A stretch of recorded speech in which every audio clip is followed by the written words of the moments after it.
2026년 12월 현재 한국 최대 철강사 중 하나인 현대제철 노동자들이 두 개의 문 앞에 서 있습니다. 왼쪽은 희망퇴직, 오른쪽은 잔류입니다. 어느 쪽을 선택해도 지옥이라는 사실을 아직 모르는 사람들이 많습니다. 당진 제철소 정문 앞 크레인이 멈춰서 있고 인천 공장에서는 용광로 불길이 꺼져가고 있습니다. 지금 이 순간에도 철근을 실어 나르던 트럭 행렬은 사라졌고 새벽부터 철근을 기다리던 건설 현장은 텅 비어 있습니다. 회사는 전 직원 희망퇴직 검토라는 초강수를 꺼냈고 노조는 성과급 1인당 4천만 원을 요구하며 맞서고 있습니다. 파업과 직장 폐쇄가 반복되는 가운데 정작 무너지는 건 공장이 아니라 사람들의 삶이라는 걸 아무도 말하지 않고 있습니다. 이제부터 현대제철 사태의 진짜 속살을 하나씩 들여다보겠습니다. 먼저 숫자부터 보겠습니다. 2025년 국내 건설 투자는 전년 대비 9% 급감했습니다. 아파트 분양 물량은 14만 6천 가구로 2년 전과 비교하면 절반 수준이고 착공 실적은 2011년 이후 14년 만에 최저치를 기록했습니다. 건설이 죽으면 철근이 안 팔리고 철근이 안 팔리면 제철소가 멈춥니다. 지금 현대제철이 직면한 위기의 출발점이 바로 여기에 있습니다. 서울 강남 재건축 현장을 예로 들어보겠습니다. 불과 2년 전만 해도 새벽 5시부터 철근 납품 트럭이 줄을 섰습니다. 지금은 오전 10시에 가도 한산합니다. 철근을 주문하는 건설사가 급감했기 때문입니다. 수요가 이렇게 무너지면 공급 과잉은 필연적입니다. 국내 철근 수요는 연간 700만 톤인데 생산 능력은 1230만 톤입니다. 거의 2배 가까운 과잉 설비를 안고 있는 거죠. 여기에 중국발 쓰나미가 덮쳤습니다. 2025년 중국 철강 생산량은 연간 약 6천만 톤입니다. 하루로 환산하면 263만 톤인데 이건 한국 1년치 철근 수요를 단 3일 만에 만드는 양입니다. 그런데 중국 내수는 2020년 10억 4천만 톤에서 2024년 8억 9천만 톤으로 1억 5천만 톤이나 증발했습니다. 한국 연간 철강 수요의 20배 규모가 사라진 겁니다. 중국 철강사들은 어디로 갔을까요? 수출로 방향을 틀었습니다. 2025년 중국 철강 수출은 1억 1천만 톤을 넘어섰고 이는 한국 연간 수요의 15배가 넘는 규모입니다. 더 무서운 건 중국 철강사 34%가 적자 상태라는 점입니다.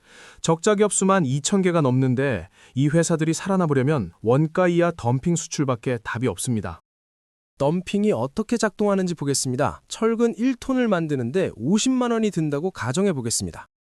정상 판매 가격은 60만 원입니다. 그런데 중국 회사가 45만 원에 팔면 한국 철강사는 경쟁이 안 됩니다. 60만 원에 팔아야 이익이 나는데 중국이 45만 원에 파니까 한국 제품은 팔리지 않습니다. 가격을 55만 원으로 내리면 이익이 줄고 50만 원으로 내리면 본전이고 45만 원으로 내리면 적자입니다. 그럼 중국은 왜 적자를 감수하면서 파는 걸까요? 공장을 멈추면 고정비가 더 많이 나가기 때문입니다. 고정비는 설비 감가상각비, 인건비, 전기 기본료처럼 생산을 하든 안 하든 나가는 돈입니다. 공장 멈추면 고정비로 100억 손해인데 원가 밑으로 팔면 50억 손해라면 당연히 후자를 선택하는 겁니다. 베트남은 중국산 열연강판에 23%에서 28% 반덤핑 관세를 부과했고 미국, 인도, 브라질, 멕시코, 태국도 똑같이 하고 있습니다. 2026년부터는 유럽에서 탄소 국경 조정 제도가 시행됩니다. 탄소 배출이 많은 철강에 추가 관세를 매기는 건데 중국 철강은 탄소 배출이 많아서 관세 폭탄을 맞게 됩니다. 전 세계가 중국 철강을 막고 있는데 한국은 직격탄을 맞습니다.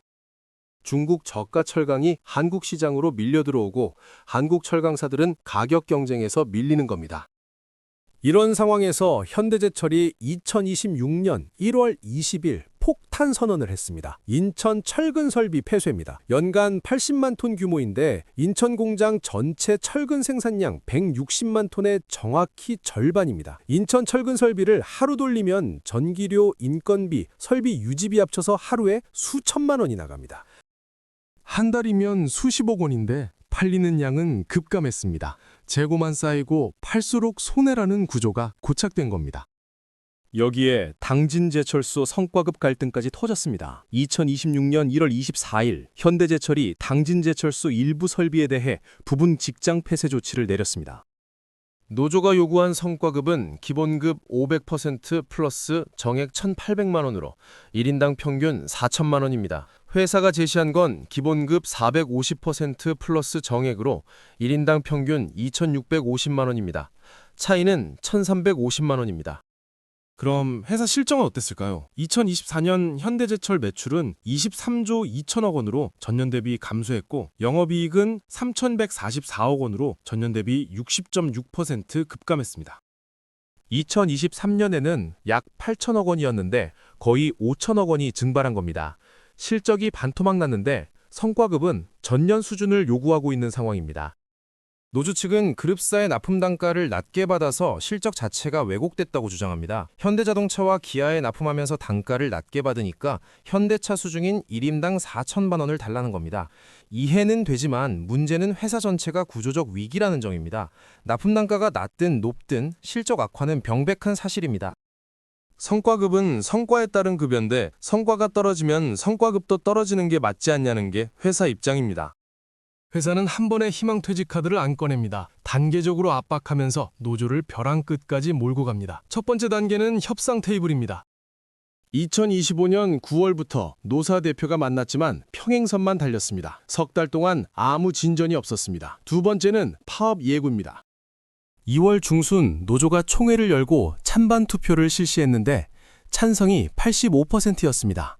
2026년 1월 11일 24시간 총파업에 돌입한다고 선언했습니다. 세 번째 단계는 총파업입니다. 1월 11일 당진제철소 정문에 노조원들이 플래카드를 들고 섰습니다. 24시간 동안 공장이 멈췄고 용광로는 식으면 안 되니까 최소 인원만 남았습니다. 회사 추산으로 하루 수십억 원 손실이었습니다. 네 번째는 부분 파업입니다. 1월 21일부터 냉연 공장 부분 파업이 시작됐는데 냉연 공장은 자동차용 강판을 만드는 곳입니다. 현대자동차와 기아에 납품하는 핵심 제품이라서 냉연 공장이 멈추면 현대차 울산 공장의 강판 납품이 중단됩니다. 다섯 번째 단계는 직장 폐쇄입니다. 1월 24일 회사가 당진 제철소 일부 설비에 대해 부분 직장 폐쇄 조치를 내렸습니다. 직장 폐쇄는 회사가 공장 문을 닫는 건데 법적으로는 고용관계가 유지되지만 급여 지급 의무가 없어집니다. 현대제철 생산직 노동자가 월 실수령액 400만 원 정도 받는다고 가정하면 아파트 담보대출 3억 원에 금리 4%면 한 달 이자가 100만 원입니다. 직장 폐쇄가 되면 급여가 안 나오는데 대출이자 100만 원은 그대로 나갑니다. 비상금을 깨기 시작하는 겁니다. 여섯 번째 단계는 비상경영 선언입니다. 1월 14일 현대제철이 비상경영 체제 돌입과 전 직원 대상 희망 퇴직 검토, 전체 임원급여 20% 삭감을 발표했습니다. 회사 관계자는 통상적인 방식으로는 위기 극복이 어렵다는 판단 아래 비상경영 체제에 들어갔다고 말했습니다. 이건 항복 선언이 아니라 전쟁 선포입니다. 이제 더 이상 양보 안 한다는 신호입니다. 과거를 보면 미래가 보입니다. 금호타이어 사례를 보겠습니다. 2018년 3월 금호타이어는 법정관리 위기에 몰렸고 채권단은 해외 매각을 추진했습니다. 노조는 강력하게 반대했습니다. 해외 매각하면 고용 보장 안 되고 국내 공장도 폐쇄될 거라며 끝까지 반대한다고 했습니다. 광주 본사 앞에서 연일 집회가 열렸고 금호타이어 지키자는 플래카드가 펄럭였습니다. 그런데 산업은행 이동걸 회장이 해외 매각 불발 시 법정 관리밖에 답이 없다고 냉정하게 선을 그었습니다. 노조는 선택의 여지가 없었습니다. 법정 관리가 되면 회사가 파산 직전 상태로 법원 관리를 받게 되고 법원이 구조조정 명령을 내리면 노조도 못 막고 대량 해고가 시작됩니다. 결국 금호타이어는 2018년 9월 중국 더블스타에 약 9,600억 원에 매각됐습니다. 더블스타는 무노동 무임금 원칙을 철저하게 적용했습니다. 파업하면 급여 지급 중단인데 한 푼도 안 줍니다. 노조는 이전처럼 강하게 파업을 할 수 없게 됐습니다. 중국 자본이 운영하는 회사니까 한국 정부도 압박하기 어렵고 여론도 예전 같지 않습니다. 중국 회사인데 뭘 바라냐는 분위기가 형성됐습니다. 2025년 현재 금호타이어 노조는 여전히 파업을 시도하고 있지만 힘이 예전 같지 않고 중국 본사는 한국 노조 요구를 거의 받아들이지 않습니다. 쌍용자동차 사례는 더 참담합니다. 2009년 5월 쌍용자동차 노조는 정리해고 반대에 77일간 공장을 점거했습니다. 이른바 옥새 파업입니다. 평택공장 내부에 노조원 수백 명이 농성 중이었고 외부에서는 식량과 물자를 차단했습니다. 전경 병력 수천 명이 공장을 포위했습니다. 77일간 무슨 일이 있었냐면 전경 특공대가 헬기와 크레인을 동원해 강제 진압했습니다. 테이저건이 발사됐고 체류액이 빗벌쳤고 다목적 발사기까지 동원됐습니다. 공장 안은 아비규환이었습니다. 최루에게 눈물과 콧물을 흘리는 노조원, 테이저건에 쓰러지는 사람들, 헬기 소음이 귀를 찢었습니다. 헬기 진압 수준이었습니다. 77일 만에 파업이 끝났고 결과는 정리해고 158명, 희망퇴직 2020명, 무급휴직 468명으로 총 2642명이 하루아침에 일자리를 잃었습니다. 여기서 끝이 아닙니다. 해고자와 가족 33명이 자살했습니다. 생계가 끊기고 빚에 쫓기고 미래가 보이지 않으니까 극단적 선택을 한 겁니다. 손해배상 소송은 15년간 이어졌습니다. 회사는 불법 파업으로 손해를 입었다며 100억 원대 소송을 냈고 국가는 경찰 진압 비용을 나라며 20억 원대 소송을 냈습니다. 노조원들은 15년간 법정을 오가며 변호사 비용만 수억 원을 썼습니다. 2024년 대법원 최종 판결은 노조가 회사에 20억 9천만 원 배상 확정이었습니다. 15년 동안 소송에 시달리고 33명이 목숨을 잃고 결국 20억 원을 배상하게 된 겁니다. 파업에서 이긴 게 아니라 모든 걸 잃은 겁니다. 현대제철 노조는 과거 승리 경험이 있습니다. 2010년대 초중반 철강 경기가 좋을 때였습니다. 중국 부동산 버블로 철강 수요가 폭발했고 철근 가격도 계속 올랐습니다. 2012년 철근 시장은 호황이었고 당시에는 생산하면 생산하는 만큼 이익이 났습니다. 이때 노조가 파업하면 회사는 양보했습니다. 공장 멈추면 하루에 수억 원씩 손해였고 철근 가격이 올라가는데 생산에 못하면 기회비용이 엄청났기 때문입니다. 2015년 노조가 파업해서 임금 인상을 따냈고 2017년에는 성과급을 받아냈고 2019년에는 정년 연장을 성공시켰습니다. 노조는 학습했습니다. 우리가 밀어붙이면 회사는 양보한다고요. 그런데 지금은 환경이 180도 바뀌었습니다. 철근 가격이 하락하고 있고 공장 멈춰로 기회비용이 없습니다. 오히려 적자를 안 내는 게 이득입니다. 2026년 2월 22일 노조와 회사가 만났을 때 노조는 신설비 투자를 하고 생산성을 높이면 양보할 수 있다고 했습니다. 회사는 어이가 없었을 겁니다.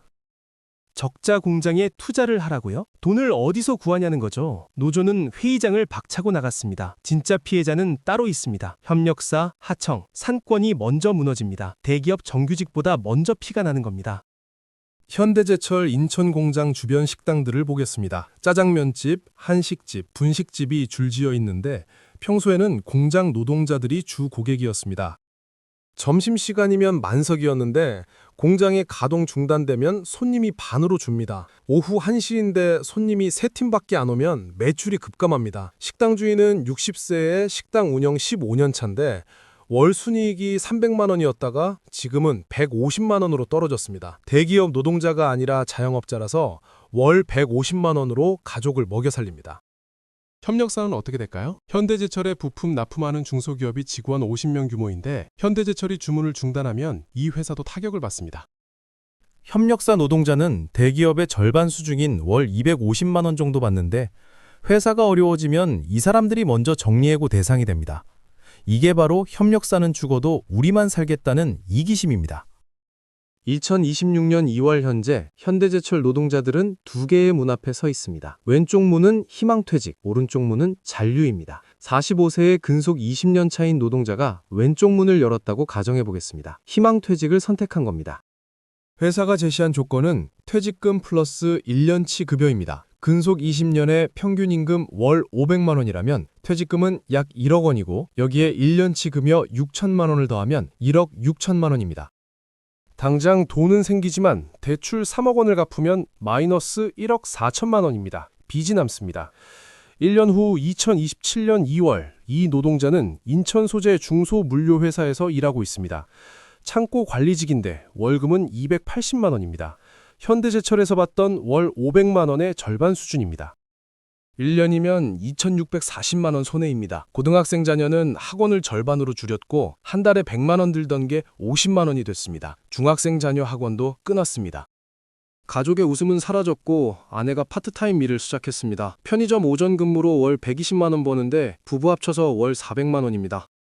퇴직금 1억 6천만 원은 8천만 원 남았습니다. 생활비 보태고 대출 이자 내고 급한 곳에 쓰다 보니까 절반이 날아갔습니다. 밤에 잠을 못 잡니다. 현대제철에 남았으면 어땠을까 하는 생각이 머릿속을 떠나지 않습니다. 그럼 오른쪽 문을 열었다면 어떻게 됐을까요? 회사에 잔류한 겁니다. 하지만 회사에 남은 사람들도 안전하지 않습니다. 45살에 당진 제철소 근속 18년 차인 노동자가 희망퇴직 대신 회사에 남기로 했습니다. 2026년 3월 회사가 전 직원 임금 15% 삭감과 성과급 폐지를 발표합니다. 월 480만 원 받던 게 15% 삭감되면 월 408만 원이 됩니다. 한 달에 72만 원 줄어드는 거고 1년이면 864만 원 손해입니다. 여기에 성과급까지 없어지면 추가로 2천만 원 손실이라서 합치면 1년에 2,864만 원 손해입니다. 그런데 이 노동자는 버팁니다. 회사가 어려우니까 참아야지. 적어도 일자리는 있잖아 하고요. 2026년 6월 회사가 또 발표합니다. 주 4일 근무제입니다. 듣기는 좋지만 사실상 무급 휴일입니다. 주 5일이 주 4일이 되면 급여가 20% 더 줄어듭니다. 월 408만 원에서 20% 삭감하면 월 326만 원입니다. 아내가 웃습니다. 당신 월급이 왜 이렇게 됐어요? 대출 이자는 어떻게 내요? 대답을 못합니다. 2026년 9월 회사가 세 번째 발표를 합니다. 당진 제철소 일부 라인 가동 중단과 인력 재배치입니다. 18년간 일하던 용광로 라인이 멈춥니다. 회사가 말합니다. 다른 부서로 가시던지 희망퇴직하시던지 선택하세요. 다른 부서로 가는데 새 부서 업무는 생소합니다. 18년간 용광로만 다뤘는데 갑자기 품질 관리 업무를 하라고 합니다. 컴퓨터 프로그램도 처음 보는 거라서 신입사원처럼 배웁니다. 45세 신입입니다. 20대 후배가 가르쳐줍니다. 김대리님, 이렇게 하시면 안 돼요.